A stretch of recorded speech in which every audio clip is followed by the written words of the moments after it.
A dirty, homeless girl crashes a billionaire's wedding and stops it with just 6 seconds of audio. In a church full of wealth, power, and perfect smiles, one brave child risks everything to expose a betrayal no one saw coming. What happens next will shatter reputations, cancel a dream wedding, and reveal the shocking truth behind a perfect love story. The cathedral was filled with white roses and soft piano music. Hundreds of guests sat in polished pews, wearing their finest clothes and brightest smiles. At the altar, Julian Cross stood in his tailored navy suit, waiting for his bride. He looked confident, successful, and completely unaware of the disaster about to unfold. Elena Hartley walked down the aisle in a dress that cost more than most people earned in a year. Her smile was perfect. Her makeup was flawless. Everything about this moment screamed perfection, but it was all built on lies. The pastor began the ceremony. "Dearly beloved, we are gathered here today." That's when the church doors slammed open. A small figure stumbled into the cathedral. The guests gasped. The piano stopped. All eyes turned to the tiny girl standing in the doorway, breathing hard, covered in dirt. Amara was 8 years old. Her clothes were torn and stained. Her hair was tangled. Her face was streaked with grime and tears. In her small hands she clutched an old smartphone like it was the most precious thing in the world. "Stop." Amara's voice was thin but clear. "Please stop. She's lying to you." Security guards moved toward her immediately, but Julian held up his hand. Something in the child's desperate eyes made him pause. "Wait," Julian said. He stepped away from Elena, moving down the aisle toward the girl. "What are you talking about?" Amara's whole body shook. She had practiced this moment in her head 1,000 times, but now that it was real, fear threatened to silence her. She thought about Miss Natasha, the kind woman who had given her food and hope when she had nothing. She thought about how this man deserved to know the truth. "I have proof," Amara said, holding up the phone. "I recorded her. 2 weeks ago. She was talking to her friend. She said terrible things about you." Elena's perfect smile cracked. "Julian, this is absurd. Security, remove this child immediately." "No." Julian's voice was firm. He knelt in front of Amara, his expensive suit touching the dirty cathedral floor. "What's your name?" "Amara." "Amara, I'm listening. What did you hear?" The little girl's fingers trembled as she pressed play on the phone. In the silent cathedral, Elena's voice rang out crystal clear. "Julian is so easy to manipulate. Once I'm married, I'll have access to everything. That assistant he had, Natasha? I got rid of her. She was getting too close. 6 seconds. That's all it took. 6 seconds of audio that destroyed an entire wedding." The recording continued. "6 months after the wedding, I'll divorce him and take half. He'll never see it coming. Men like him are so desperate for someone to love them, they'll believe anything." The cathedral erupted in whispers and gasps. Julian stood slowly, his face drained of color. He turned to Elena, and the look in his eyes was something between heartbreak and rage. "Julian, I can explain," Elena said, but her voice had lost its sweetness. Now it sounded panicked and sharp. "Explain what?" Julian's words were quiet, controlled. "Explain how you plan to use me? Explain how you got rid of Natasha? Explain which part of that recording wasn't real." Elena's mask finally shattered. Her beautiful face twisted with anger. "You were supposed to be easy. You were supposed to just sign the papers and let me live the life I deserve. But you had to develop feelings. You had to actually care." "Get out," Julian said. "Get out of this church. Get out of my life. If you're not gone in 60 seconds, I'm calling the police for fraud and extortion." Elena gathered her expensive dress and ran. Her heels clicked against the marble floor as she fled, and Julian knew he would never see her again. The guests sat in stunned silence. The pastor looked completely lost. The wedding that was supposed to be Julian's happiest day had become his biggest humiliation, but somehow he felt relieved. The truth hurt, but lies would have destroyed him. Julian turned back to Amara. The little girl was crying now, her small body shaking with sobs. Hey, Julian said gently, kneeling again. "You're not in trouble. You saved me. Do you understand? You saved me from making the biggest mistake of my life." "I was scared you wouldn't believe me," Amara whispered. "I believe you. Where are your parents? We need to get you home." Amara's tears fell harder. "I don't have a home. My grandma died 3 months ago. I've been living on the streets." Julian's heart broke. This brave little girl who had crashed his wedding to save him from a con artist had been surviving alone on the streets. She was 8 years old. "Where did you get this recording?" Julian asked softly. I heard her at a cafe. She was sitting outside, talking loud like she didn't care who heard. I had found this phone in a trash can a few days before. It still worked. So I recorded her. I tried to find you before the wedding, but the security at your building wouldn't let me in. So I waited. I knew I had to stop the wedding. Julian felt something shift inside his chest. This child had more courage than most adults he knew. You mentioned someone named Natasha, Julian said carefully. How do you know that name? Amara's face brightened for the first time. Miss Natasha is an angel. She works at the diner on 5th Street. When I was hungry and scared, she gave me food. She never asked for anything back. She just smiled and said everyone deserves kindness. She told me to never give up hope even when things are hard. She's the best person I know. Julian closed his eyes. Natasha Pierce. His former assistant. The woman he had let Elena push out of his life. The woman he had been too blind to see clearly. She had been struggling, working at a diner, and still finding ways to be kind to homeless children. What had he done? Amara, Julian said, making a decision that would change everything.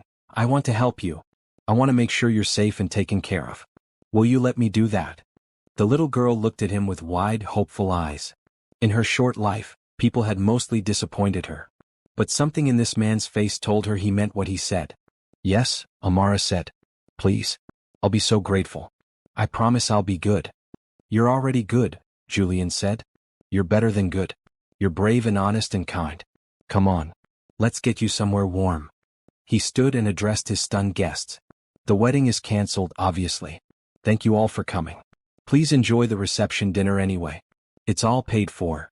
Then Julian Cross, Billionaire CEO, took the hand of a homeless 8-year-old girl and walked out of the cathedral. His life as he knew it was over, but somehow he felt like it was just beginning. Have you ever met someone whose courage changed your entire life? Someone so small but so brave that they turned your world upside down in the best way? If this story is touching your heart, please subscribe and comment below with your thoughts.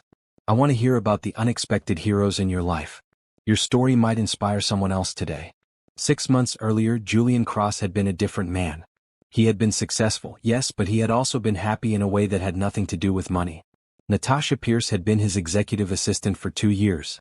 Every morning she arrived at the office in bright colors: red blazers, blue dresses, green blouses. She said life was too short for boring clothes. She moved through the office like sunshine, making everyone's day a little better. But it was more than her brightness that drew Julian to her. It was her sharp mind, her quick wit, her ability to solve problems before he even knew they existed. She anticipated his needs, challenged his ideas, and made him laugh during 14-hour workdays. He had never crossed the line. He was her boss. She was his employee. There were rules, boundaries, professional standards. But the feelings were there, growing stronger every day until walking into the office felt like coming home. Natasha felt it too, though she never said so. She saw the way Julian's eyes lingered on her a moment too long. She noticed how he always made sure she ate lunch, how he remembered small details about her life, how he smiled differently when she walked into a room. But she also knew her place. She was an assistant from a working-class family in Brooklyn. He was a billionaire from old money. The gap between them seemed impossible to cross. Then Elena Hartley appeared. She came to a charity gala as someone's date, but the moment she saw Julian, she set her sights on him. Elena was beautiful in a cold, calculated way. She knew exactly what to wear, what to say, how to position herself to seem perfect. She studied Julian like he was a business deal. She learned his schedule, his interests, his weaknesses. And she noticed the one thing that stood between her and unlimited wealth: Natasha Pierce. The plan was subtle at first. Elena started visiting the office, bringing Julian lunch, scheduling appointments that conflicted with important meetings that Natasha had arranged. She asked questions designed to make Natasha look incompetent. Oh, Natasha didn't tell you about the dinner with the investors? How strange. I could have sworn you mentioned it to her, Julian. Natasha ordered the wrong files for the presentation? That must have been so embarrassing for you. Small cuts, carefully placed, designed to create doubt. Then Elena made her big move. She hacked into Natasha's work email using a password she had seen Natasha type in. She sent messages from Natasha's account to Julian's competitors, offering to sell confidential information for money. When Julian discovered the emails, he was devastated. He confronted Natasha in his office, his face hard with betrayal. I trusted you, Julian said, and the pain in his voice cut deeper than any anger could have. I didn't send those emails, Natasha said, her voice shaking. Julian, I swear to you someone is setting me up. Your email. Your password. Your computer. The messages came from your account. Someone must have hacked it. Please, you know me. You know I would never betray you. But Elena had done her job too well. She had planted doubt, created evidence, and positioned herself as the only person Julian could trust. When he looked at Natasha now, he saw a stranger. I'm going to have to let you go, Julian said, and the words destroyed both of them. I can't keep you on staff after this. I'm not pressing charges because I don't want a public scandal, but you need to leave. Today. Natasha felt her world collapse. She had done nothing wrong, but she had no way to prove it. The evidence was against her. Julian's trust was gone. I understand, Natasha said quietly, gathering what dignity she had left. But Julian, please be careful. Someone who would do this to me would do it to you too. Please watch your back. Just go, Natasha. She left the office that day in a bright green dress that suddenly felt too cheerful for the moment. She packed her desk, said goodbye to confused co-workers, and walked out of the building that had been her second home for 2 years. Outside, Elena was waiting by the entrance, a small smile on her perfect lips. I hope you find another job soon, Elena said sweetly, but her eyes were cold. I'm sure there are plenty of companies that would love an assistant with your experience. Natasha said nothing. She walked past Elena with her head high, refusing to let the other woman see her cry. But once she turned the corner, the tears came. She had lost her job, her financial security, and the man she secretly loved. And the worst part was he believed she had betrayed him. The weeks that followed were brutal. Natasha's mother was sick with cancer, requiring expensive treatments. The medical bills piled up faster than Natasha could count. She applied for jobs everywhere, but word had somehow spread about the scandal at Julian Cross's company. No one would hire her. She drained her savings. She sold most of her belongings. She moved from her nice apartment to a tiny studio in a rough neighborhood. Finally, desperate, she took a job as a waitress at a diner on 5th Street. The pay was minimum wage. The hours were brutal. But it was honest work and she was grateful to have it. She took a second job cleaning office buildings at night. She barely slept. Her bright dresses hung in her closet, unworn, because she couldn't afford to dry clean them anymore. She wore the diner's red uniform during the day and cleaning company's navy jumpsuit at night. Her mother's condition worsened. The treatments weren't working. Natasha held her mother's hand in the hospital and tried to stay strong, but inside she was breaking. 3 months after losing her job, Natasha's mother passed away peacefully in her sleep. Natasha was alone in the world, working 2 jobs just to keep a roof over her head, living in a neighborhood where she didn't feel safe, grieving the loss of her mother and the life she used to have. But she never lost her kindness. When she found Amara behind the diner one cold evening, dirty and scared and alone, Natasha didn't hesitate. She brought the little girl food from her own meager dinner. She sat with her, talked to her, gave her hope. Everyone deserves kindness, Natasha told Amara, her smile genuine despite her exhaustion. Never give up hope even when things are hard. Better days are coming. I promise.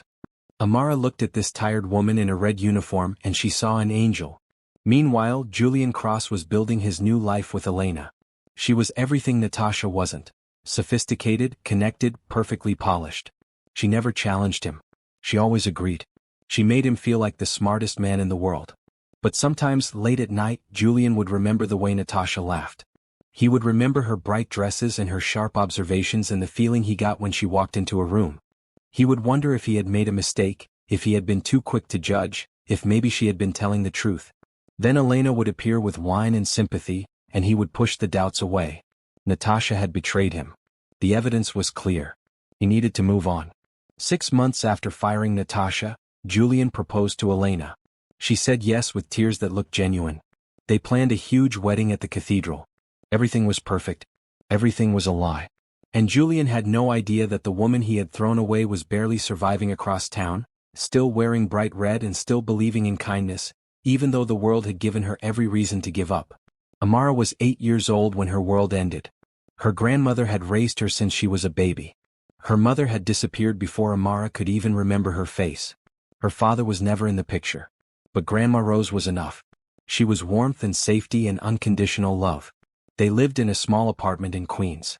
Grandma Rose worked as a seamstress, mending clothes for neighbors and local shops. The money was tight, but they always had enough. Grandma Rose made sure of it. We might not have much, Grandma Rose would say, But we have each other. That's what matters most. She taught Amara to read using old library books. She taught her to be kind, to be brave, to stand up for what's right even when it's scary. She taught her that every person deserves dignity and respect, no matter how rich or poor they are. Then, 3 days after Amara's 8th birthday, Grandma Rose had a stroke. She collapsed while making breakfast. Amara called 911 like Grandma had taught her, but by the time the ambulance arrived, it was too late. Grandma Rose died in the hospital with Amara holding her hand. "Be brave, my sweet girl," those were Grandma's last words. "Be brave and be kind. That's all you need." After that, everything fell apart. Amara had no other family. Social services tried to find her a foster home, but there were too many kids and not enough families. Amara was placed in a group home, but she hated it. The older kids were mean. The staff was overwhelmed. Nobody cared about her the way Grandma Rose had. So Amara ran away. She knew it was dangerous. She knew she was too young to survive on the streets alone. But the group home felt like a prison and Amara couldn't breathe there. At least on the streets she was free. The first week was terrifying. She slept in doorways and parks. She dug through trash cans for food. She learned to avoid the bad people who hung around at night, the ones who looked at her with wrong intentions. She learned which restaurants threw away good food at the end of the night. She learned where the public libraries were, where she could use the bathroom and wash her face and hands. She learned to make herself small and invisible. For 3 months, Amara survived. She was hungry most of the time. She was scared all the time. But she was alive and she told herself that was enough. Then one cold evening in early March, everything changed. Amara was behind the diner on 5th Street, going through the dumpster hoping to find something edible. She was so focused on her search that she didn't hear someone approach. "Hey sweetie, what are you doing back here?" Amara spun around ready to run. But the woman standing there didn't look dangerous. She was wearing a red diner uniform. Her hair was pulled back in a neat ponytail. Her face was kind but tired. "I'm sorry," Amara said quickly. "I'll leave." "Wait," the woman said. "Are you hungry?" Amara hesitated. People didn't usually ask that question unless they wanted something in return. But this woman's eyes were gentle. "Yes," Amara admitted. "Come on. I just finished my shift. Let me make you a sandwich." The woman's name was Natasha. She brought Amara inside through the back door and made her the biggest sandwich Amara had ever seen. Turkey, cheese, lettuce, tomato, and extra pickles. She poured a glass of cold milk and watched Amara eat like she hadn't seen food in days because she hadn't. "What's your name?" Natasha asked. "Amara." "That's a beautiful name. Where are your parents, Amara?" "My grandma died. I don't have anyone else." Natasha's face fell. She knew that pain. She had just lost her own mother. "Are you in the system? Foster care?" "I ran away. I hated it there." Natasha should have called the authorities. That was the right thing to do. But she looked at this tiny girl with scared eyes and dirty clothes, and she remembered what Grandma Rose must have taught her about kindness. "Listen," Natasha said. "I can't take you home. I live in a tiny studio and I barely make rent. But I work here every day. If you come by around closing time, I'll make sure you have dinner. Deal?" Amara's eyes filled with tears. "Really? Really? Everyone deserves kindness, Amara. Never forget that." From that night on, Amara came to the diner every evening. Natasha always had food waiting. Sandwiches, soup, leftover fries, whatever she could manage. They would sit in the back for 20 minutes and Natasha would talk to her about life, about hope, about not giving up. "I know things are hard right now," Natasha would say. "But they won't always be this hard. Better days are coming. You just have to hold on long enough to see them." Amara started to believe her.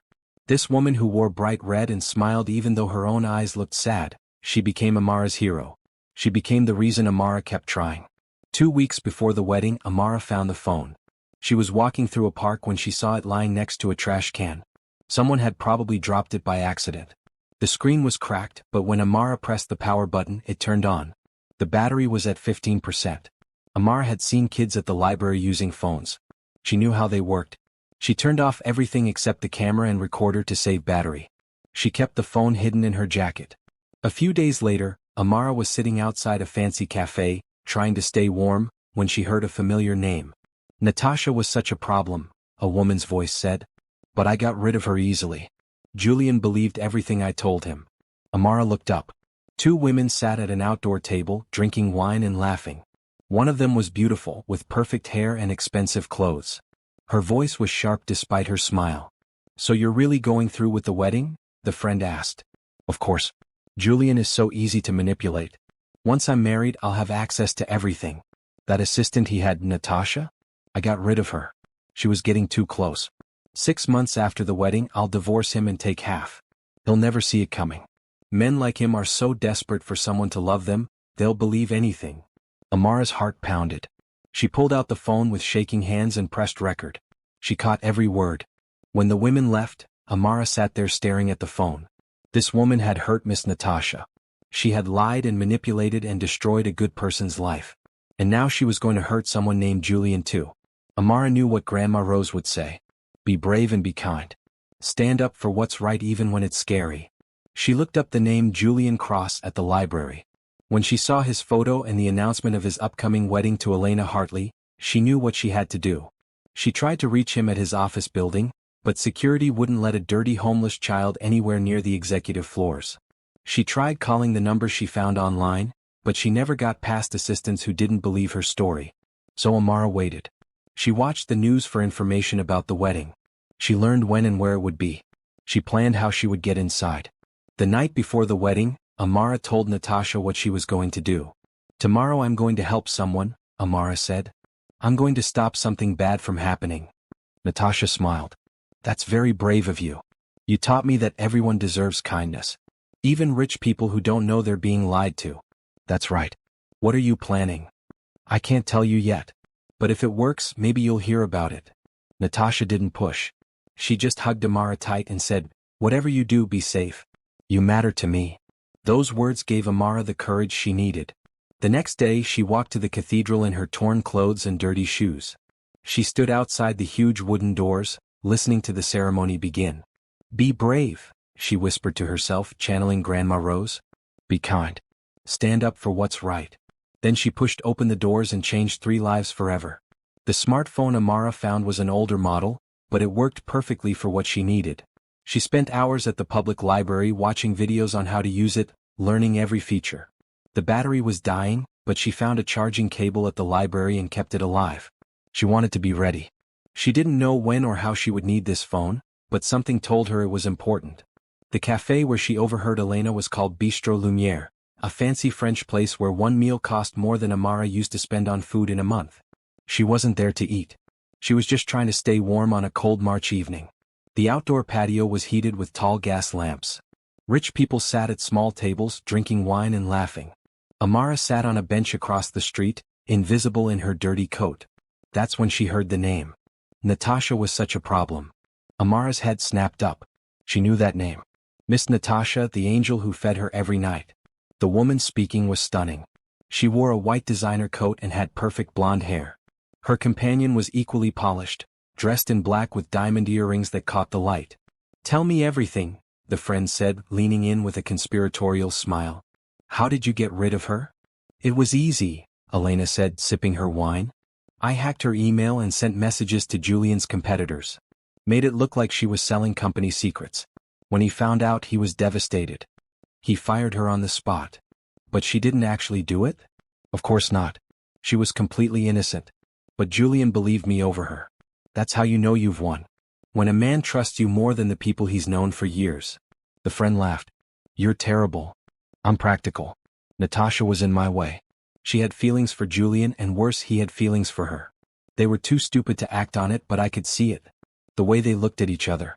If I hadn't stepped in, they probably would have ended up together eventually. And you couldn't have that. Obviously. Julian Cross is worth $3 billion. $3 billion. That kind of money changes everything. I don't care if he's boring or if we have nothing in common. 6 months after the wedding, I'll divorce him and walk away with half. Maybe more if my lawyer is good enough. Amara's hands trembled as she pulled out the phone. She had to record this. She had to. She pressed the record button and held the phone up, pointing it toward the cafe. The women were loud enough that the phone picked up every word clearly. So you're really going through with the wedding? The friend asked. Of course. Julian is so easy to manipulate. Once I'm married, I'll have access to everything. That assistant he had, Natasha? I got rid of her. She was getting too close. 6 months after the wedding, I'll divorce him and take half. He'll never see it coming. Men like him are so desperate for someone to love them, they'll believe anything. Amara recorded for 2 full minutes before the women changed subjects. Her heart pounded so hard she thought it might explode. This woman had destroyed Miss Natasha's life with lies. She had gotten an innocent person fired. And now she was planning to marry some man named Julian just to steal his money. It was wrong. It was cruel. And Amara had proof. She stopped the recording and quickly saved it. The phone's battery was down to 8%. She turned it off completely to preserve what power remained. That night, Amara couldn't sleep. She kept thinking about what she had heard. She needed to find this Julian person and warn him. She needed to tell him about Miss Natasha's innocence. She needed to stop this woman from hurting more people.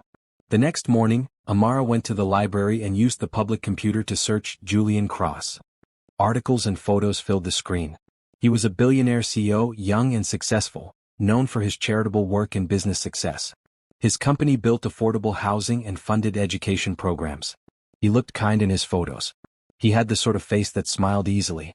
And then Amara found the wedding announcement: Julian Cross to wed Elena Hartley in a ceremony at St. Catherine's Cathedral on March 25th. March 25th was 2 weeks away. Amara's mind raced. She had 2 weeks to stop this wedding. 2 weeks to save this man from making a terrible mistake. She found the address of Julian's company headquarters. The next day she walked 40 blocks to get there. The building was glass and steel reaching high into the sky. Security guards stood at every entrance. Amara approached the front desk, her dirty clothes drawing stares. "I need to see Julian Cross," she said to the guard. "It's important." The guard looked her up and down. "Do you have an appointment?" "No, but I have information he needs to hear." "Sorry, kid. No appointment, no entry. Move along." "Please, you don't understand. Someone is lying to him. He's about to make a huge mistake." "Look, I'm sure whatever you have to say is very important to you, but Mr. Cross is a busy man. He doesn't have time for walk-ins. Especially not." The guard's eyes traveled over her dirty coat and torn shoes. Amara felt her face burn with shame. She was being judged for being poor, for being homeless. It didn't matter that she was trying to help. All that mattered was how she looked. She tried the employee entrance. A different guard turned her away. She tried calling the office numbers listed online, but she never got past automated menus and dismissive receptionists. "I have proof," Amara told one receptionist. "I have a recording of his fiancée admitting she's using him." "Sure you do, honey. Listen, Mr. Cross gets calls from crazy people all the time. If you have legitimate concerns, write them in a letter and mail it to our office." The receptionist hung up before Amara could respond. For a week, Amara tried everything.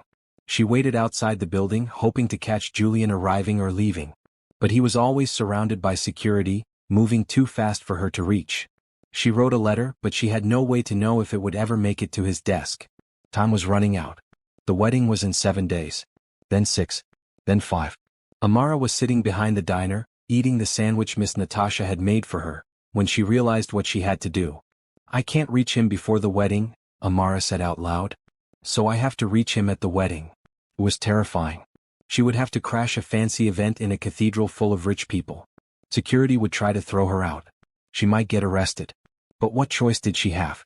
She couldn't let Miss Natasha's kindness go unnoticed. She couldn't let this Julian person marry a woman who saw him as nothing more than a bank account.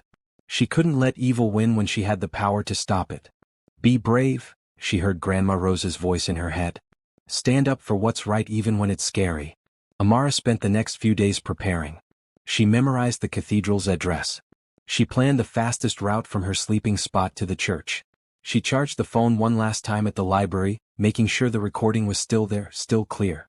The night before the wedding she couldn't eat. Her stomach was twisted in knots. She lay awake in the doorway where she usually slept, staring at the stars. "Please let this work," she whispered. "Please let him believe me." The next morning, Amara washed her face at a gas station bathroom. She tried to comb her tangled hair with her fingers. She wanted to look as presentable as possible, but there was only so much she could do. She walked to the cathedral, her legs shaking with every step. It was the most beautiful building she had ever seen, all white stone and stained glass. People in expensive clothes climbed the steps, laughing and chatting. Amara waited until the ceremony started. She could hear the piano music from outside. Her hands gripped the phone so tightly her knuckles turned white. "Be brave. Be kind. Stand up for what's right." She climbed the steps. Her heart hammered. Her whole body shook. But she didn't stop. She reached the huge wooden doors. Through the small windows she could see the ceremony in progress. The pastor was speaking. Julian stood at the altar. Elena looked like a princess. Amara took one deep breath. Then she pushed open the doors with all her strength, and the loud sound echoed through the cathedral like thunder. Every head turned. Every eye found her. The tiny, dirty girl standing in the doorway holding a phone, ready to destroy a perfect wedding with 6 seconds of truth. "Stop," Amara said, her voice trembling but clear. "Please stop. She's lying to you."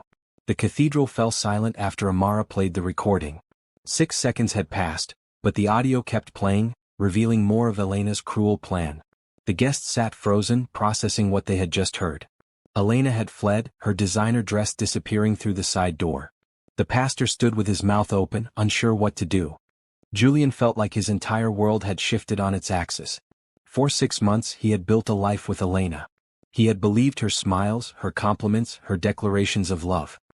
He had pushed away his doubts and dismissed his memories of Natasha because Elena had convinced him the evidence was clear. Now, standing in his navy suit at an altar meant for his wedding, he realized he had been played, manipulated, used.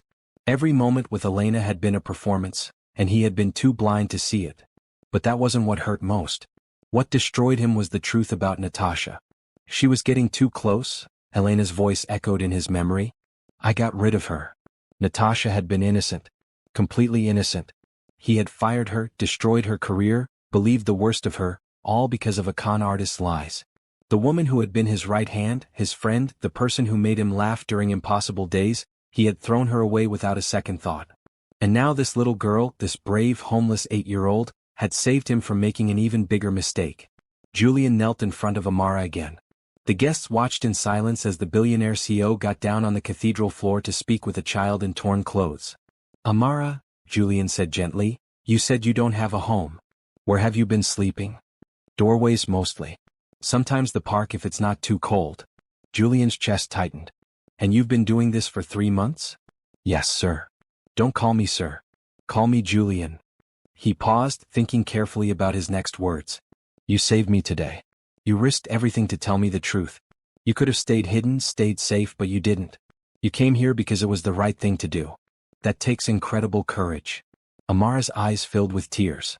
"I was so scared you wouldn't believe me." "I believe you. And I'm sorry you had to carry this burden alone." Julian stood and addressed his guests.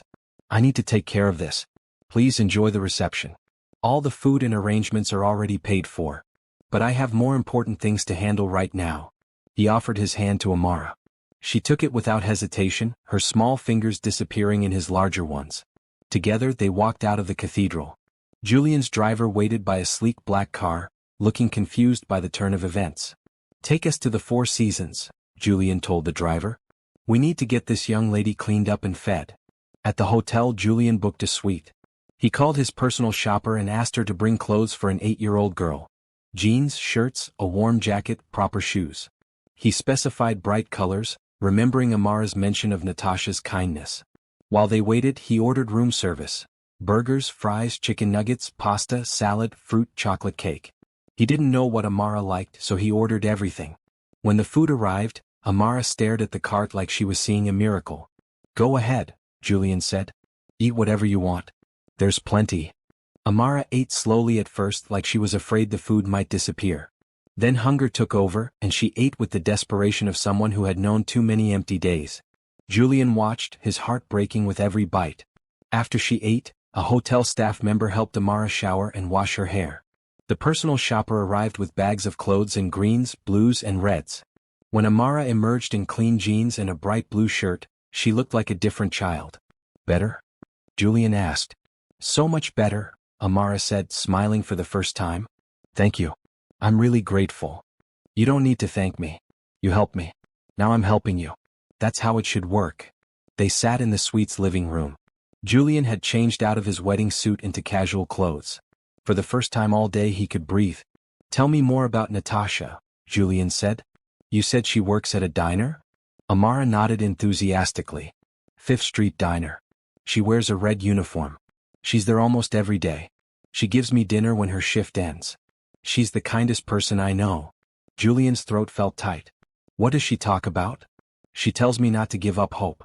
She says better days are coming. She says everyone deserves kindness, no matter who they are or where they come from. Amara paused. She looks sad sometimes, like something hurt her really bad. But she always smiles anyway. Julian knew exactly what had hurt her. He had. She told me her mom died, Amara continued quietly. She said grief is heavy, but you carry it because you loved someone that much. She said her mom taught her to be kind even when the world is mean. She sounds like an amazing person. She is. She saved my life, kind of. When I was ready to give up, she showed me that good people still exist. Julian made a decision in that moment. He needed to find Natasha. He needed to apologize, to explain, to make things right if that was even possible. But first he needed to make sure Amara was safe. Amara, I want to help you. Not just for today but long term. I want to make sure you have a home, food, school, everything you need. Would that be okay? Amara's eyes went wide. Really? Really? I'm going to talk to some lawyers about adoption. It might take time, but I want to make this official. I want you to be part of my family. For the first time since Grandma Rose died, Amara felt safe. This man, this billionaire who she had never met before today, was offering her a future. She could have refused out of pride or fear, but she remembered what Miss Natasha had taught her about accepting kindness with gratitude. Yes, Amara said, tears streaming down her face. Please. I would love that. Thank you so much. Julian pulled her into a hug. This tiny girl who had crashed his wedding and exposed his fiancée's lies had somehow become the most important person in his life in the span of a few hours. We're going to be okay, Julian promised. Both of us. We're going to figure this out together. That night, Amara slept in a real bed for the first time in months. The sheets were soft. The pillow was fluffy. She felt clean and warm and safe. Before she fell asleep, she whispered a prayer. Thank you, Grandma Rose. Thank you for teaching me to be brave. And please watch over Miss Natasha. She deserves good things. She deserves someone to save her the way she saved me. In the sweet second bedroom, Julian sat awake, staring at his phone. He had looked up Natasha's last known address and phone number. Both were disconnected. She had moved, probably couldn't afford her old place after he fired her. He thought about everything he had lost by believing Elena's lies. He thought about Natasha's face when he had accused her of betrayal, the way her voice had shaken when she insisted she was innocent, the dignity with which she had walked out of his office even though he was destroying her. I'm so sorry, Natasha, he whispered into the empty room. I should have believed you. I should have trusted you. I should have seen the truth. Tomorrow he would find her. Tomorrow he would start making things right. Tomorrow he would begin building the life he should have had all along. But tonight, he would be grateful for one small, brave girl who risked everything to save a stranger from his own blindness. Julian spent the next morning making calls. His lawyer began the adoption paperwork for Amara. His accountant set up a trust fund to ensure she would always be provided for. His assistant found a child psychologist who specialized in trauma to help Amara process everything she had been through. But Julian's mind was somewhere else. He needed to find Natasha. He started with his HR department. They had her last known address and phone number on file, but both were disconnected, just as he expected. He tried calling, but the number went straight to a recording saying it was no longer in service. He drove to the address on file, a nice apartment building in a decent neighborhood. The landlord told him Natasha had moved out 4 months ago, unable to afford the rent. He didn't have a forwarding address. Julian returned to his office, frustrated. Natasha had disappeared from his world completely. She had left no trace, no way to find her. Then he remembered what Amara had said. She works at the 5th Street Diner. It was almost noon. Julian left Amara with his housekeeper, a kind older woman named Mrs. Chin, who immediately took to the little girl. Then he drove across town to 5th Street. The diner was exactly what he expected. Old, worn, but clean. The kind of place where working people came for cheap coffee and honest food. A bell rang when Julian walked in. Several customers looked up, noting his expensive coat and watch. He didn't belong here and everyone knew it. Sit anywhere, a waitress called from behind the counter. She was older, with tired eyes and a friendly smile. Julian scanned the room. He didn't see Natasha. His heart sank. Excuse me, Julian said, approaching the counter.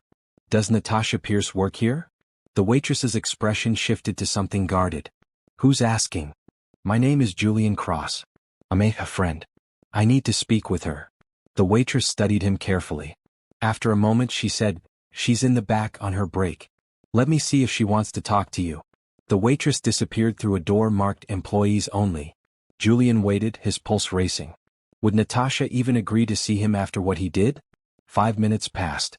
Then the door opened and Natasha stepped out. Julian's breath caught. She looked different. Thinner, like she hadn't been eating enough. Her hair was pulled back in a simple ponytail.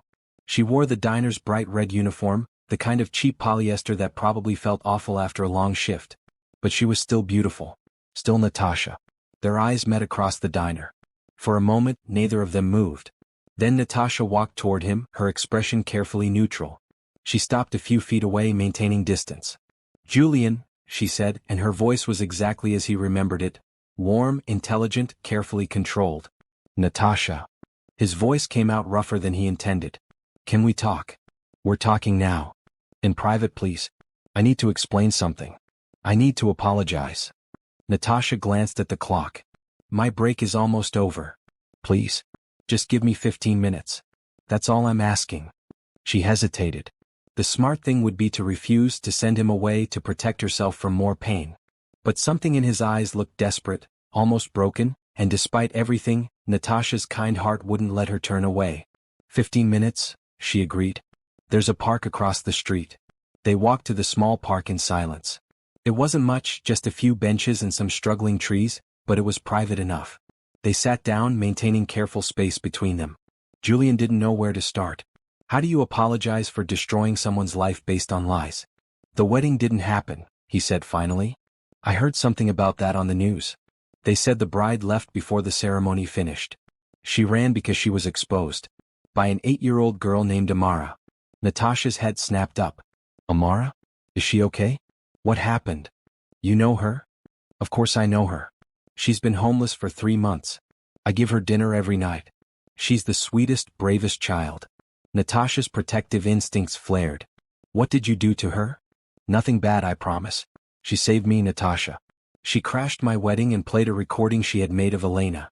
Elena was with a friend, bragging about how she manipulated me, how she planned to marry me for money and divorce me 6 months later to take half of everything."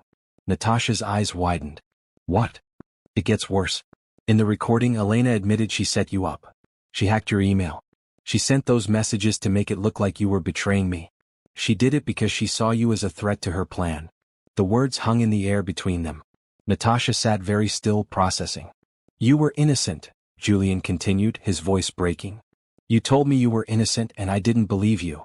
I threw you out of my life because I was too blind to see the truth. And I'm so sorry, Natasha. I'm so incredibly sorry." Natasha looked away, blinking back tears. For 6 months she had carried the weight of being falsely accused. She had lost her job, her reputation, her financial security, and the man she secretly loved, all because of lies.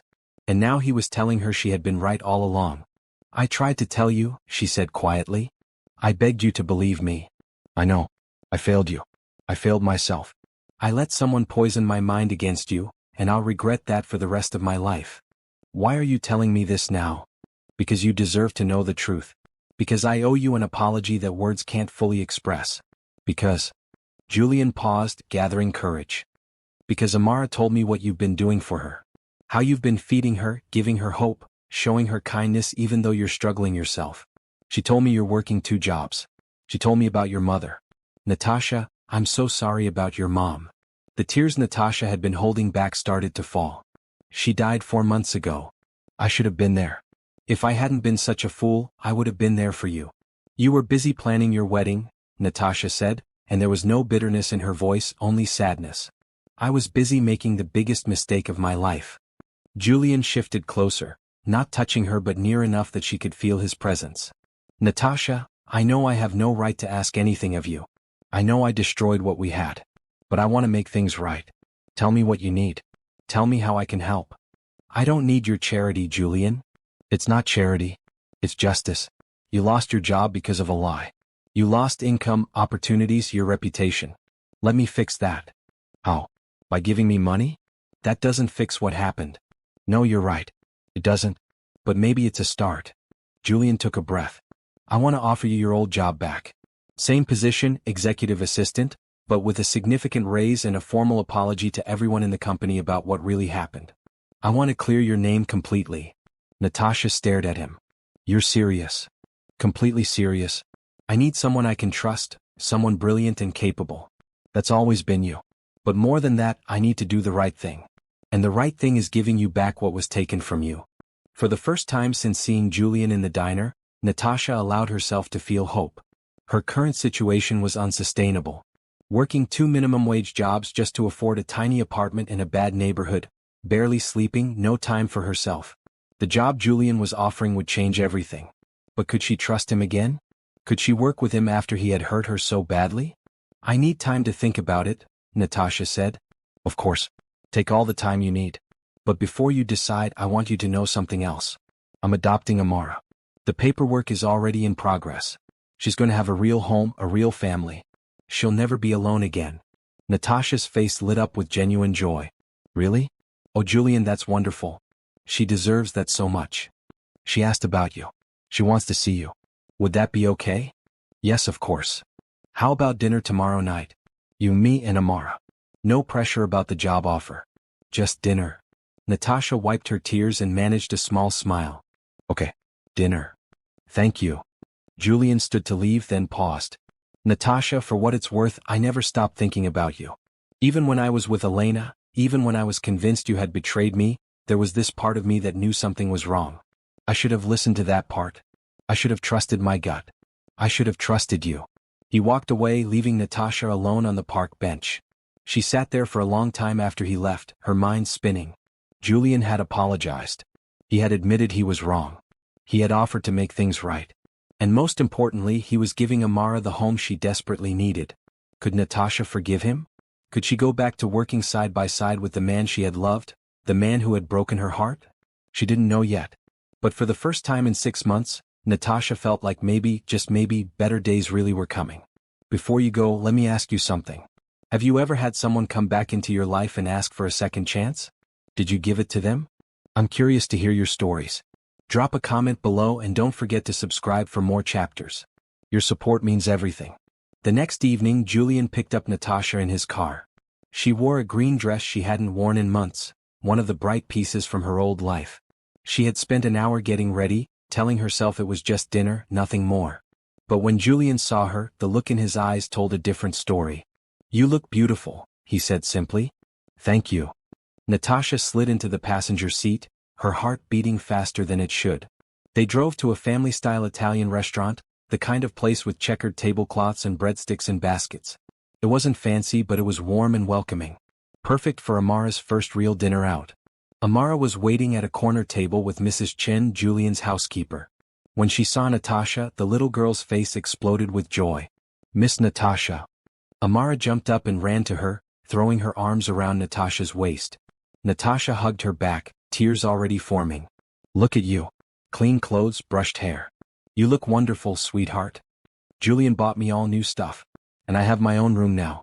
With a bed that's so soft and books and everything. Amara pulled back, her eyes shining. And he's going to adopt me. For real.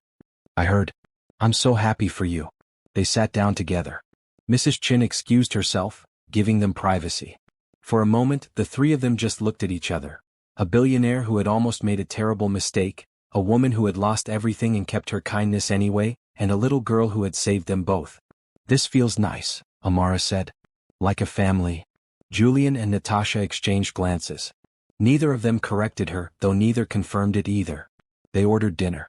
Amara got spaghetti and meatballs and ate with the enthusiasm of someone who finally felt safe enough to enjoy food. Between bites, she told Natasha everything that had happened at the wedding. I was so scared, Amara admitted. Everyone was staring at me like I was crazy. But Julian believed me. He listened. You were so brave, Natasha said. Braver than most adults would have been.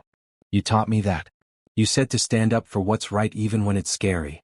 Natasha's throat tightened. Your grandma taught you that, sweetheart. I just reminded you. After dinner, Amara started yawning. Mrs. Chin returned to take her home and put her to bed. Amara hugged both Julian and Natasha goodnight. See you soon, Miss Natasha? Amara asked hopefully. See you soon, Natasha promised. When Amara left, Julian and Natasha sat across from each other in the suddenly quiet restaurant. The easy conversation they had maintained during dinner faded, leaving them with the heavy topics they had been avoiding. Walk with me, Julian asked. They left the restaurant and walked through the neighborhood. It was a cool spring evening, the air carrying the scent of flowers beginning to bloom. I meant what I said yesterday, Julian began. About the job offer. But I understand if you don't want to work with me again.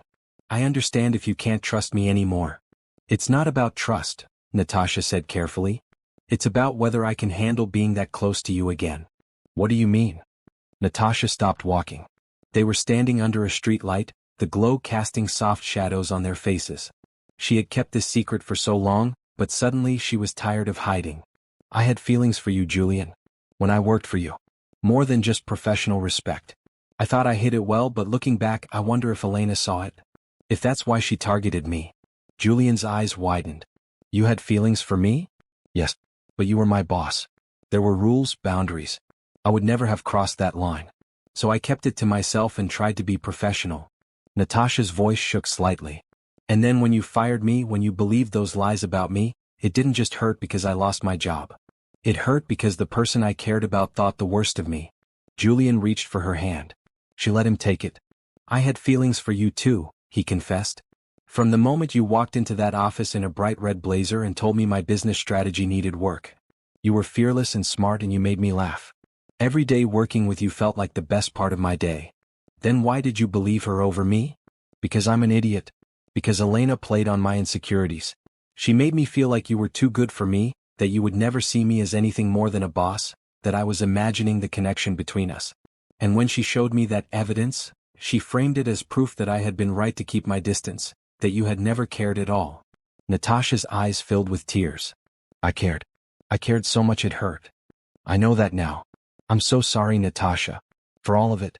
For being blind. For not fighting for you. For choosing someone who lied over someone who had always been honest with me. They stood there under the streetlight, hands clasped, both crying now. If I come back to work for you, Natasha said slowly, things will be different. We can't go back to the way it was. I know. And I'm not asking for that. I'm asking for a chance to prove I've learned from my mistakes. I'm asking for the opportunity to show you that I'm worthy of your trust again, even if it takes years. What if I can't forgive you? Then I'll accept that. But I'm still going to try. Because you deserve everything good, Natasha. You deserve someone fighting for you the way you fought for others. Natasha looked at him, this man who had broken her heart and was now trying to piece it back together. She thought about Amara and how the little girl needed stability, needed people in her life who could work together. She thought about her current situation, how exhausted she was, how unsustainable her life had become. And she thought about what she had told Amara, better days are coming. Maybe it was time to let them arrive. Okay, Natasha said. I'll take the job. But I have conditions. Anything. First, I want a formal written apology sent to everyone at the company, explaining what really happened. I want my name completely cleared. Done. Second, I want the salary to reflect my actual value, not just what you think is fair compensation for firing me. If I'm going to be your executive assistant again, I want to be paid what that position is worth. Absolutely. Name your price. Third, we keep things professional. No blurred lines. No confusion. We work together, we rebuild trust, but we do it with clear boundaries. Julian nodded, though something in his eyes looked sad. I understand. Professional boundaries. I agree.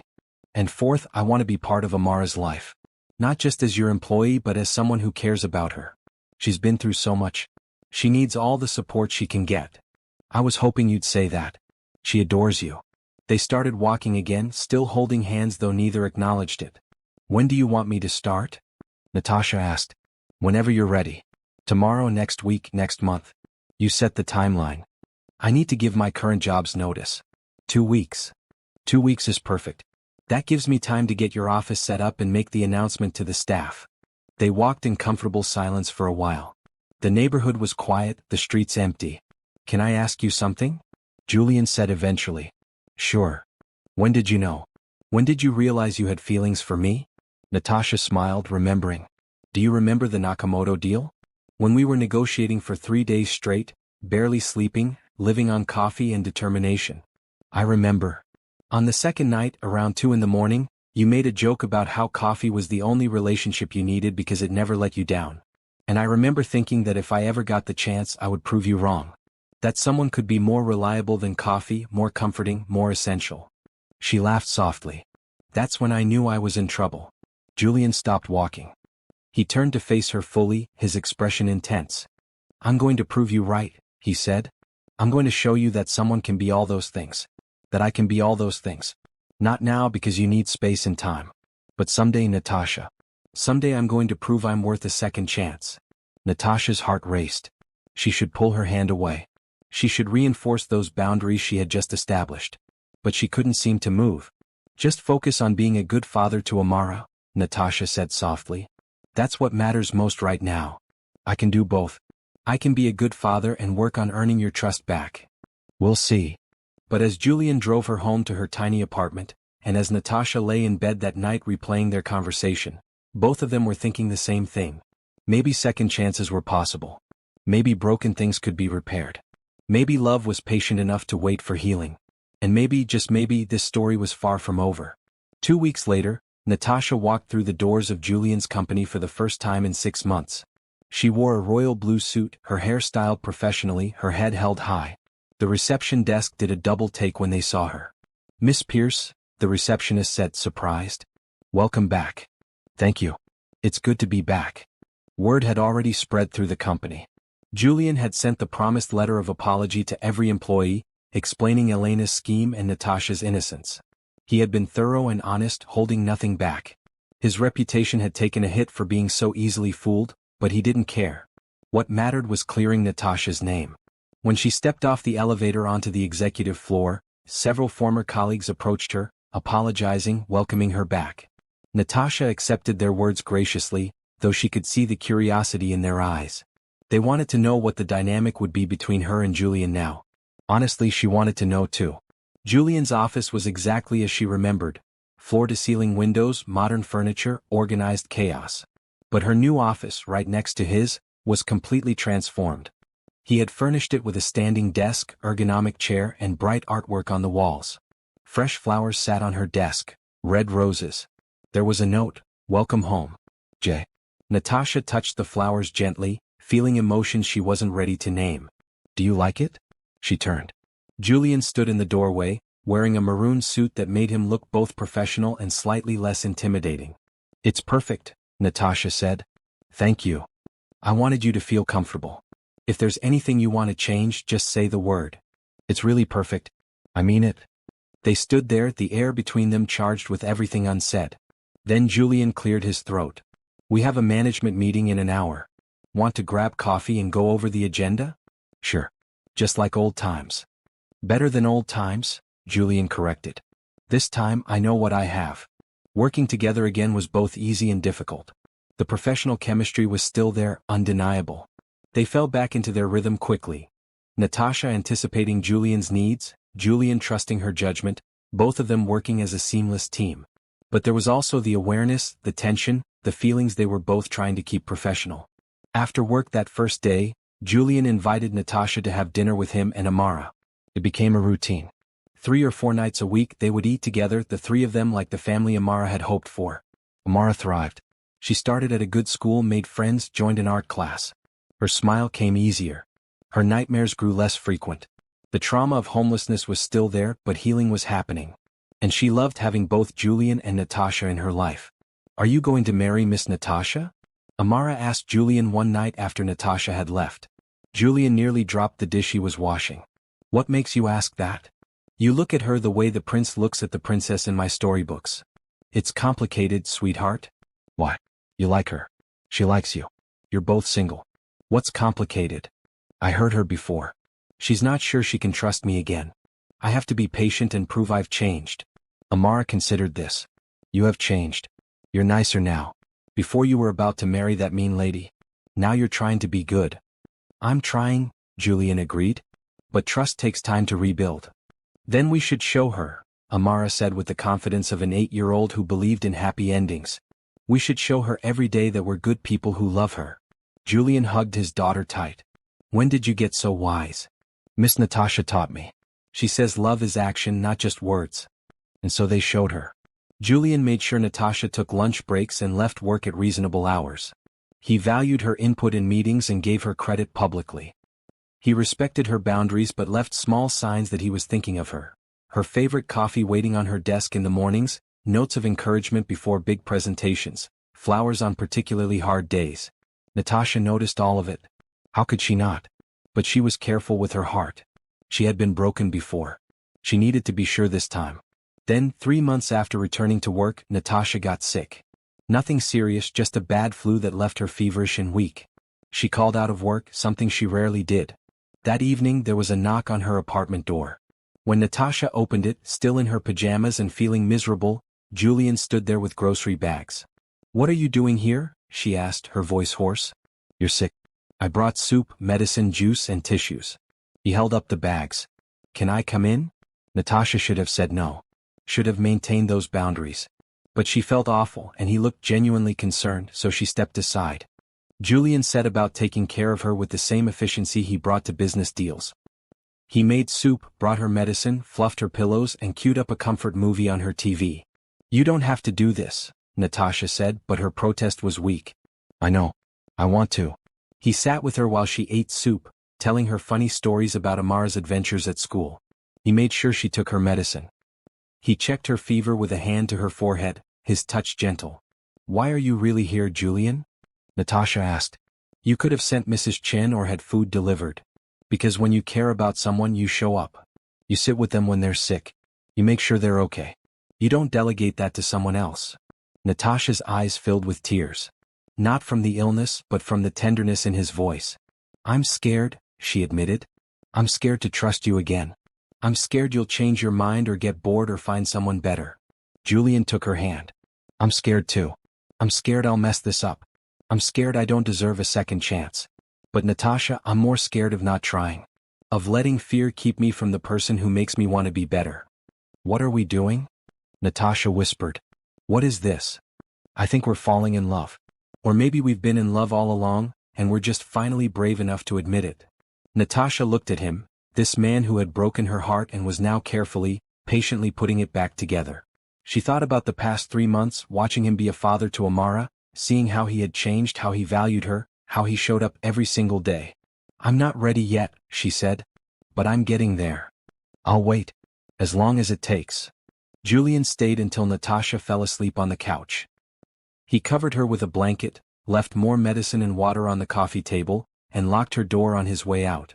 The next morning, Natasha woke to find a text from him. "How are you feeling? Amara and I are worried about you. Take today off too if you need it. Your health matters more than work." Natasha smiled, her heart warming in a way that had nothing to do with fever. Maybe, she thought, maybe love really was action.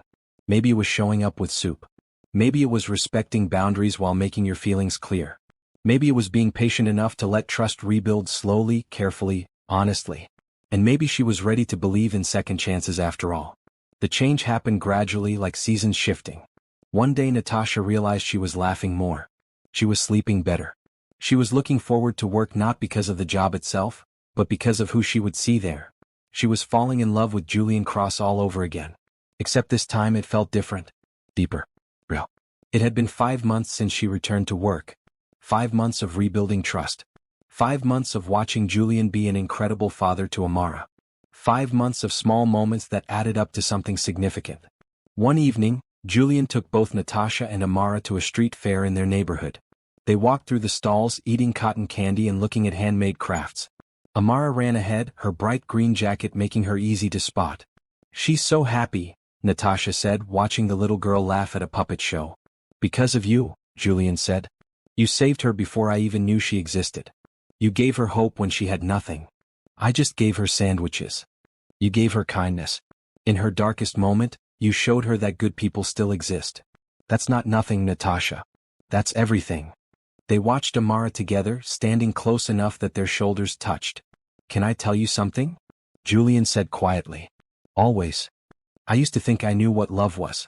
I thought it was attraction and compatibility and wanting to spend time with someone. But I was wrong." He turned to look at Natasha fully. "Love is this. Standing next to someone who's been through hell and choosing to believe in better days. It's trusting someone even when trust has been broken before. It's showing up every day not because you have to, but because you can't imagine not showing up." Natasha's breath caught. "Julian, I love you," he said simply. "I've loved you for a long time. I was just too stupid to recognize it before. But I recognize it now. I see you, Natasha. I see your strength and your kindness and your incredible heart. And I love all of it. I love all of you." Tears streamed down Natasha's face. For 6 months she had protected her heart. She had built walls. She had kept him at arm's length, afraid of being hurt again. But standing here watching Amara play, feeling Julian's presence beside her, she realized something. She had already let him back in. Somewhere along the way, through the daily acts of care and the patient rebuilding of trust, her heart had opened again. "I love you too," Natasha whispered. "I think I never stopped. I was just scared." Julian cupped her face gently, his thumb wiping away her tears. "Can I kiss you?" "Yes." He kissed her softly, carefully, like she was precious. And in that moment, surrounded by the noise and lights of the street fair, with Amara's laughter carrying on the breeze, everything felt right. When they pulled apart, Amara was standing in front of them, grinning from ear to ear. "I knew it," the little girl said triumphantly. "I told you that you loved each other." Julian and Natasha laughed and Amara hugged them both. "Does this mean we're a real family now?" Amara asked hopefully. Julian looked at Natasha, a question in his eyes. She nodded. "Yes, sweetheart," Julian said. "We're a real family." That night, after they dropped Amara at home with Mrs. Chin, Julian drove Natasha back to her apartment. They sat in the car, neither wanting the evening to end. "I have something to ask you," Julian said. "And you can say no. I'll understand if you say no." "What is it?" "Move in with us. Not because it's practical or convenient, but because I want to wake up every morning knowing you're there. I want Amara to have you in her life every day, not just a few nights a week. I want to build a life with you, Natasha. A real life. A family." Natasha's heart raced. It was fast. Too fast maybe. They had only admitted their feelings tonight. But when she thought about going back to her tiny apartment alone, when she thought about continuing to live separately from the two people who had become her world, it felt wrong. "Yes," she said. "Yes, I'll move in with you." Julian's smile could have lit up the entire city. He kissed her again, deeper this time, and Natasha felt herself melting into him. "I have one more question," Julian said when they finally pulled apart. "And this one is even bigger." He reached into his jacket and pulled out a small velvet box. Natasha's eyes went wide. "I know it's fast," Julian said. "I know we just got back together. But Natasha, I wasted 6 months of our lives because I was blind and stupid. I don't want to waste any more time. I know what I want. I want you. I want forever with you." He opened the box. Inside was a beautiful sapphire ring, the deep blue stone catching the streetlight. "I chose sapphire because you always wear blue. You said life is too short for boring colors, and you're right. You bring color into every day, into every room, into my entire life." Julian took a shaky breath. "Natasha Pierce, will you marry me?" Natasha couldn't speak. She could only nod, tears streaming down her face. "Is that a yes?" Julian asked, hope and fear mixing in his voice. "Yes," Natasha finally managed. "Yes, yes, 1,000 times yes." Julian slipped the ring onto her finger. It fit perfectly, like it had been made just for her. They sat in the car holding each other, crying and laughing and planning their future. After everything they had been through, all the pain and betrayal and loss, they had found their way back to each other. No, Natasha thought. Not back. Forward. They were moving forward into something new and better. "When should we tell Amara?" Natasha asked. "Tomorrow. At breakfast. I want to see her face when we tell her you're going to be her mom." "Her mom?" Natasha repeated, testing the words. They felt right. "Perfect. We'll do it right this time," Julian promised. "Small wedding, just the people we love. No cathedral, no hundreds of guests. Just us and Amara and the people who matter." "That sounds perfect." They finally said goodnight, though it took another 20 minutes of kissing and planning before they could actually part. When Natasha finally walked into her apartment, she stared at the ring on her finger in wonder. This wasn't how she thought her life would go. 6 months ago she had been broken, alone, surviving on scraps and willpower. Now she was engaged to the man she loved, about to become a mother to a little girl who needed her, about to start a life that felt like a dream. But it wasn't a dream. It was real. It was messy and complicated and built on the ashes of past mistakes, but it was real. And as Natasha packed her things that night, preparing to move into the home she would share with Julian and Amara, she whispered a thank you to Grandma Rose, to her own mother, to all the forces in the universe that had led her here. "Better days did come," she said softly. "Just like I promised Amara. Better days came." 6 months later, on a crisp autumn morning, Natasha Pierce became Natasha Cross in a small ceremony in Julian's backyard. There were only 20 guests. Close friends, Julian's family, a few key employees from the company. No cathedral. No elaborate production. Just simple truth and genuine love. Amara was the flower girl, wearing a beautiful emerald green dress that she had picked out herself. She took her role very seriously, walking down the makeshift aisle with careful steps, scattering rose petals with precision. Natasha wore a flowing royal blue gown that caught the sunlight. When Julian saw her, his eyes filled with tears. She was radiant, glowing with happiness, and he couldn't believe how lucky he was. The vows they exchanged were simple but profound. "I promise to listen to you," Julian said, his voice thick with emotion. "To trust you even when things get complicated. To show up every day not because I have to, but because loving you is the easiest thing I've ever done. I promise to be the partner you deserve, the father Amara needs, and the man who never takes you for granted again." Natasha's turn. "I promise to be honest with you, to challenge you when you need it, to support you when things get hard. I promise to love you not just in the easy moments but in the difficult ones too. I promise to build a life with you that's based on truth, trust, and the kind of love that grows stronger every day." When the officiant pronounced them married, Julian and Natasha kissed while Amara cheered louder than anyone else. The reception was held in the same backyard, under strings of lights and autumn leaves. There was dancing and laughter and food made by Julian's personal chef. But the best moment came when the three of them, Julian, Natasha, and Amara, stood together for a family photo. "We're really a family now," Amara said, squeezing both their hands. "We were always a family," Natasha corrected gently. "From the moment we chose to love each other." After the reception, after the guests left and the cleanup was done, the three of them sat in their living room. Amara was between her parents on the couch, tired but happy. "Tell me the story again," Amara said, a request she made often. "Which story?" Julian asked, though he knew exactly which one. "How I saved you both." Natasha smiled. "Once upon a time, there was a very brave little girl who saw a terrible wrong and decided to make it right. She didn't have much. She didn't have power or money or anyone to help her. But she had courage and she had proof of the truth. And she crashed a wedding," Amara added with glee. "She crashed a wedding," Julian confirmed. "And in doing so, she saved a very foolish man from making the biggest mistake of his life." "And then what happened?" Amara prompted, even though she knew every word. "The foolish man realized he had been wrong about everything. So he went looking for the woman he should have trusted all along. And when he found her, he spent every day proving he was sorry and showing her she could trust him again. And the woman forgave him," Natasha continued, "because she believed in second chances.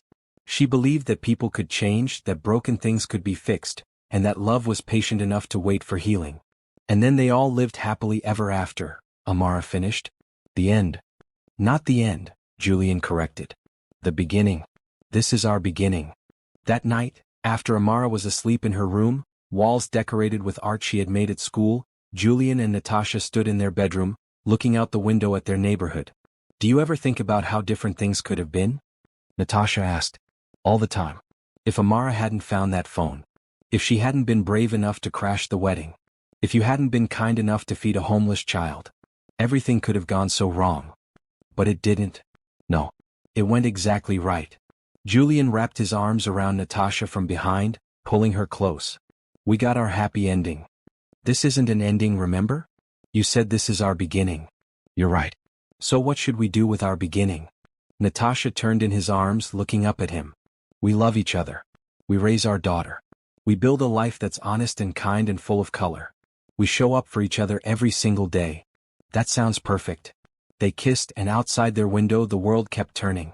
But inside their home, in this moment, everything was exactly as it should be. Amara's adoption was finalized a week after the wedding. In the courthouse, with Natasha and Julian on either side of her, the judge made it official. Amara Cross was now legally their daughter. "How does it feel to have a family?" the judge asked Amara with a kind smile. Amara thought about her grandmother, who had loved her but was gone. She thought about the months on the street, cold and scared. She thought about Miss Natasha's kindness and Julian's willingness to believe her and the home they had built together. "It feels like hope," Amara said. "It feels like all the bad things that happened were just getting me ready for all the good things that were coming." The judge's eyes filled with tears. "That's beautiful, sweetheart. And very wise." That night, they celebrated with Amara's favorite dinner, pizza and ice cream. Nothing fancy. Nothing expensive. Just a family together, grateful for each other. "I want to do something," Amara announced between bites of pepperoni pizza. "What's that?" Julian asked. "I want to help other kids like me. Kids who are homeless and scared. I want to make sure they know someone cares." Natasha's heart swelled with pride. "That's a wonderful idea, sweetheart. How do you want to help?" "Maybe we could go to the diner where you used to work. We could bring food and blankets and talk to kids. We could tell them not to give up hope." Julian and Natasha exchanged glances. Their 8-year-old daughter, who had been through more than most children could imagine, wanted to spend her energy helping others. "We'll do it," Julian said. "This weekend. We'll make care packages and we'll go to the diner, and we'll help as many kids as we can." And they did. Every weekend after that, the Cross family, all three of them, went to different shelters and neighborhoods, bringing food, clothes, and most importantly, hope. Amara would tell her story to other homeless children. She would tell them about Grandma Rose's lessons on being brave. She would tell them about Miss Natasha's kindness. She would tell them about Julian's willingness to believe a stranger. "Don't give up," Amara would say. "I know it's hard. I know you're scared. But better days are coming. Someone will see you. Someone will care. You just have to hold on long enough to let them find you." And because Amara was living proof of her own words, the children believed her. 3 years passed. Amara grew into a confident, compassionate 11-year-old. Julian's company continued to thrive, with Natasha as his invaluable partner both at work and at home. They had started a foundation in Grandma Rose's name, providing resources and support for homeless children. Life wasn't perfect. There were hard days and disagreements and challenges. But they faced everything together with honesty and love and the commitment they had made to each other. One evening, as they sat together in their living room, Amara doing homework, Julian reading a business proposal, and Natasha sketching designs for a new community center, Amara looked up from her math problems. "I'm writing an essay for school," she said. "About heroes. Can I read it to you?" "Of course," Natasha said. Amara cleared her throat and began reading. "People think heroes are strong and powerful, but I think real heroes are people who choose kindness when the world is cruel. My first hero was my Grandma Rose, who taught me to be brave even when I was scared. My second hero is my mom, Natasha, who gave food to a homeless child even though she was struggling herself. My third hero is my dad, Julian, who believed a dirty little girl with a crazy story instead of listening to everyone who said I was lying. But the real lesson I learned is that everyone can be a hero. You don't need superpowers or special abilities. You just need to care about people. You just need to stand up for what's right even when it's hard. You just need to believe that kindness matters." My family proved that broken things can be fixed, that lost things can be found, and that love can heal almost anything. We proved that hope is real and that better days really do come. That's what makes someone a hero. Not strength or power, but choosing love over fear, every single time. When Amara finished reading, the room was silent. Both Julian and Natasha were crying. "That's beautiful, sweetheart," Natasha managed to say. "Do you think I'll get a good grade?" Amara asked, slightly worried. "I think," Julian said, pulling both his wife and daughter into a hug, "that you've already earned the best grade possible. You've learned what really matters. That's worth more than any it could ever be." They sat there together, the family that shouldn't have existed. The billionaire who almost married a con artist. The executive assistant who was falsely accused and fired. The homeless girl who crashed a wedding with 6 seconds of audio. Against all odds, they had found each other. Against all logic, they had built something beautiful from the broken pieces of their past. And every single day they chose to love each other. They chose kindness. They chose hope. They chose to believe in better days. Because that's what families do. That's what love does. It turns impossible situations into incredible stories. It turns strangers into family. It turns endings into beginnings. This wasn't how any of them planned their lives would go. But looking at each other in that moment, surrounded by love and laughter and the comfort of home, all three of them knew one thing with absolute certainty. This was exactly where they were meant to be. Together. A family. Living proof that sometimes, the most unexpected moments lead to the most beautiful outcomes. Sometimes, 6 seconds of truth really can change everything.